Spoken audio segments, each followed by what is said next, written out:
Special crimes ఎక్స్క్లూజివ్గా చేస్తున్నారు. Actually first ఈ ఇన్సిడెంట్ August 9th రోజు అయింది. కానీ ఇప్పటికీ వేరే ప్రొఫెషనల్ కమ్యూనిటీస్ ఏమి ఇప్పుడు రెస్పాండ్ అవుతున్నారు. నాకు గుర్తున్నంత వరకు ఢిల్లీలో నిర్భయ కేసు అయినప్పుడు, హైదరాబాద్లో దిశ కేసు అయినప్పుడు మేము ఎప్పుడు ప్రొఫెషన్ అని తీసుకోలేదు. నిర్భయ కేసు అయినప్పుడు ఐ వాజ్ ఇన్ స్కూల్లో నుంచి మేము ప్రొటెస్ట్ చేసింది నాకు గుర్తుంది. దిశ అయినప్పుడు మేము అది మాకు కొంచెం రిలేటెడ్ కమ్యూనిటీ అయినా ఫ్రమ్ ది డే వన్ మేము అందరం రెస్పాండ్ అవ్వడానికి ట్రై చేసాం. మేమందరం ప్రొటెస్ట్ చేసాము దాని గురించి.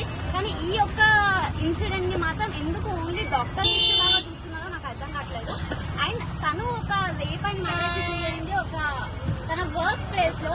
డాక్టర్స్ కి వర్క్ ప్లేస్ లో సేఫ్టీ లేదన్న వాళ్ళు వేరే ప్రొఫెషన్స్ ఎక్కడ ఉండొచ్చు. ఇది ఒక డాక్టర్స్ ఇష్యూ లాగా చూడడం మానేసి అన్ని ఒక ఉమెన్ ఇష్యూ లాగా, ఉమెన్ సేఫ్టీ, మన ఇండియాలో ఉమెన్ సేఫ్టీ ఇష్యూ లాగా చూసి అందరూ రెస్పాండ్ అయ్యి అందరూ దీనికి మాకు సపోర్ట్ ఇవ్వాలి అని కోరుకుంటున్నాము.